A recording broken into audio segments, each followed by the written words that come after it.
Welcome to What Can We Learn About Love from Lichen. Thanks for joining us.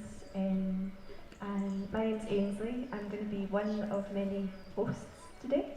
And it's a pleasure to share a little bit about what we're going to be up to today and what's unfolded over the last few days around the island. So you'll see Samir now, who's just going to hand out some cards for you, and these cards will contain a set of instructions to sort of guide you around the space for the next sort of hour and a half.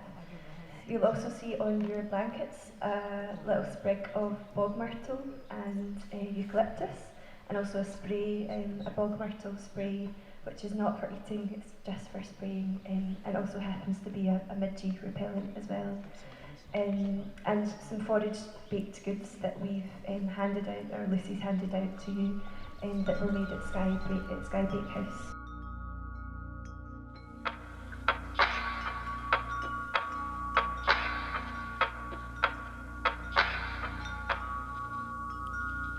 A holobiont is a multi-organismic assemblage, shuddering and trembling with life, like lichen, reef-building coral, and ordinary primates like us, humans.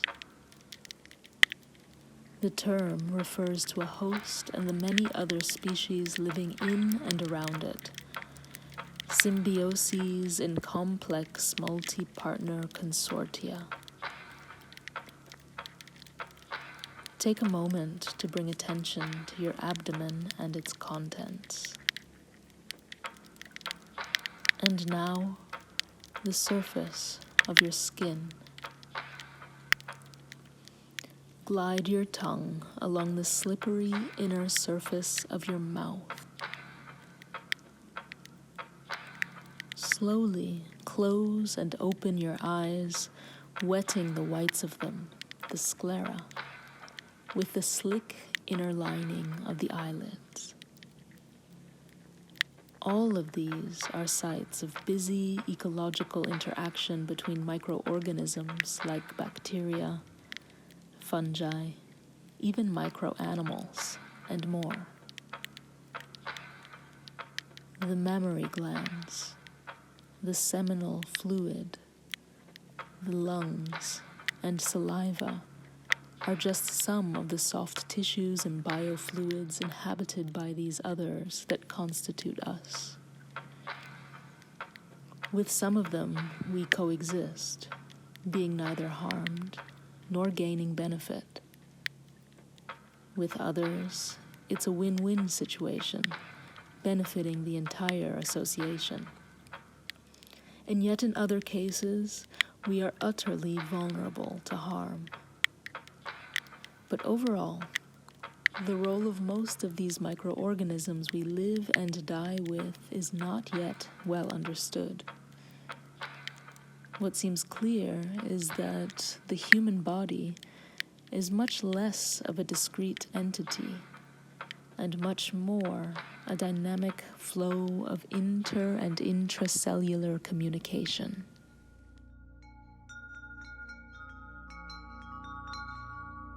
If I could ask you to maybe close your eyes just for a second, and I'll kind of guide you through something of what I'm thinking. When you're ready, begin to listen for notes in the air around you. Make notes on what you notice. Write down what you hear. If you don't know the source of the sound, describe its texture or tone. Follow one sound as it moves into the next. If it moves away from you, let it go and listen for a new sound. Listen for the sounds inside other sounds, and listen for the sounds around other sounds.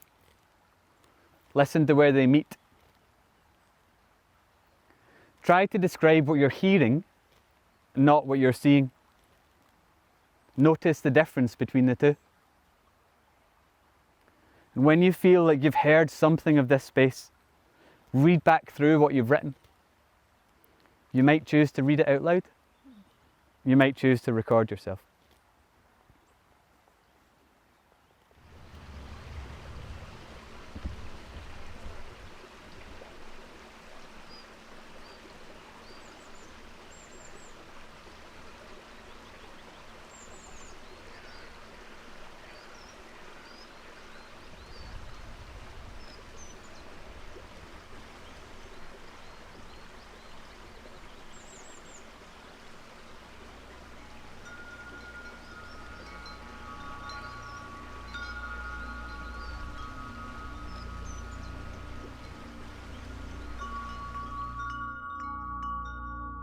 To use your hand lens, you want to bring it up to your eye and move your whole self down onto whatever it is you're looking at.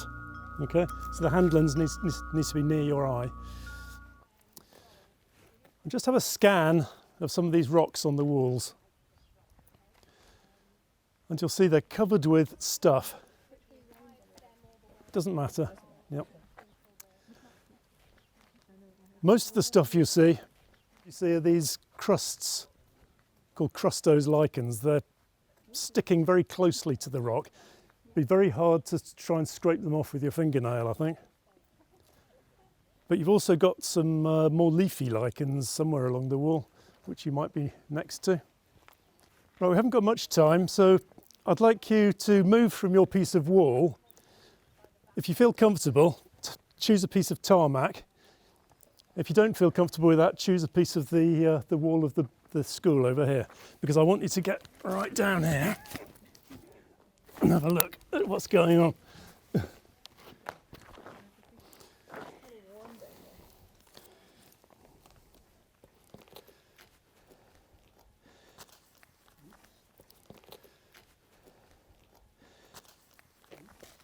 I can see how you get quite upset. Oh, there's a nice little rosette of a sort of beige coloured one here, which is spreading out over several stones together. That's quite interesting. You might want to look at the walls of the school as well, because you get a different suite of lichens up here, including some quite nice little orange and yellow ones. And you get different ones growing on the stone than what you get on the mortar, because the mortar is very rich in calcium, which favours one group of lichens over another, whereas the stone isn't at all. So you might see little yellow patches and little yellow dots. So I mean, the things to take away from this really is that they're very tough and durable. They disperse very well because they've got tiny spores that get caught up in the atmosphere, and they produce many spores as well. They're very efficient at reproduction and dispersal. They're everywhere, in all habitats, in all parts of the world, from Antarctica to the equator. And also they're quite unexpected. I mean, you never know quite what you're going to find. Earlier I was poking around and most of that greenish orange strip of moss down there turned out to be a moss that's only got 3 or 4 locations on Skye. So it's fairly scarce. There's just something about here that it quite likes. So, you know, like many things in life, they give you surprises, and it's quite fun in that respect. Yeah, they're soil forming, they retain a lot of moisture, so if you go up into the wood up there, they intercept a lot of the rain that's coming down, and if the mosses and the lichens weren't there, the water would be coming off the hill quite quickly and possibly causing landslides and floods and so on. And finally, the point about interdependence. I mean, lichen is obviously an interdependent organism with the algae and the fungi living together in symbiosis. But as I say in the leaflet, that seems to be quite a widespread phenomenon we're beginning to discover, with things like the fungus connecting the trees in a woodland to the orchids and possibly to heather. So you get this complicated system of nutrient cycling through different organisms with a fungus holding it all together. And you know, in many different organisms, we've got our own gut bacteria. We've got our own little mites growing in our eyelashes, allegedly, so they say. I haven't looked. And it's just a good way of looking at things to see the interconnectedness, I think, and realise that we're as interconnected and as dependent as everything else. And if you were to take a bit away, one species of lichen, maybe it would make no difference. Maybe the whole system would fall to pieces. So it's just a little thing to think about. Okay.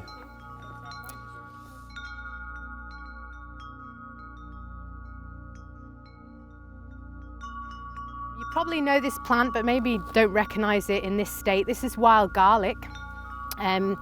It's now at its seeding stage, which is these seeds at the top here. Wild garlic has lots of names: bear garlic, wood garlic, ramsons. I like to think that maybe gives you an indication that a lot of people in a lot of communities and cultures like or use the plant, or fear the plant, I guess, in some circumstances. But you know, if it has a lot of common names, it's usually a good indicator. Out of the woods and into the grasslands and meadows, this is a plant disliked by a lot of gardeners. It's called chickweed, named so for being fed to chickens and birds back in the day.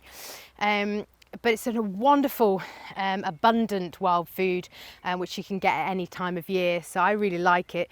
It's quite mellow in flavour, but it makes a great base for things like salad. This is scurvy grass, so loved by our sailors who thought it was full of vitamin C and used to salt it by the vat load. It turns out it's got as much vitamin C as any other plant, but it was perhaps because it was widely available to them. It is really pungent. It's like wild wasabi or horseradish. I find it a lot, but actually if you just rip it up and sprinkle it in, it's not so pungent mixed in with everything else. And when you're ready, roll it up. And I shall come round with a dip. I've got some elderberry balsamic here. Tasty and full of vitamins if you'd like. Oh, There you are. wow.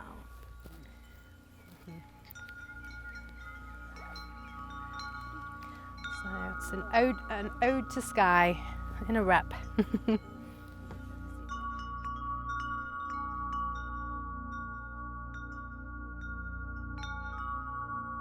I've just got a little address from Isabel. It's in my interest to use the space of art as a place from which to generate new perspectives and alternative forms of being in the world in more ethical, engaged and connected ways. Movement and the collective activities of listening, eating, learning and singing together in What Can We Learn About Love from Lichen are forms of knowledge acquisition, ways to ground and deepen awareness of our relations with the world that we live in. I believe that to transform our relation to our collective home here as earth dwellers requires a reconditioning of the body, where we hold the ancestral memories of centuries of violence and exploitation of the earth and its inhabitants. In my point of view, this is the initial trauma from which grows our social and institutional ills. So maybe healing can begin with bringing into check the power we have all given to the idea of objective, all-seeing, all-knowing vision in the modernity project. Maybe healing is a process of rehabilitating our entire human sensorium. Maybe healing in this way makes possible a partial reconciliation with the capital N nature, modernity created in order to exploit it. Maybe. Thank you all again for giving so generously of your attention and your time. With warmest regards, Isabel Lewis, Berlin, June 2021. Thank you all again for being here.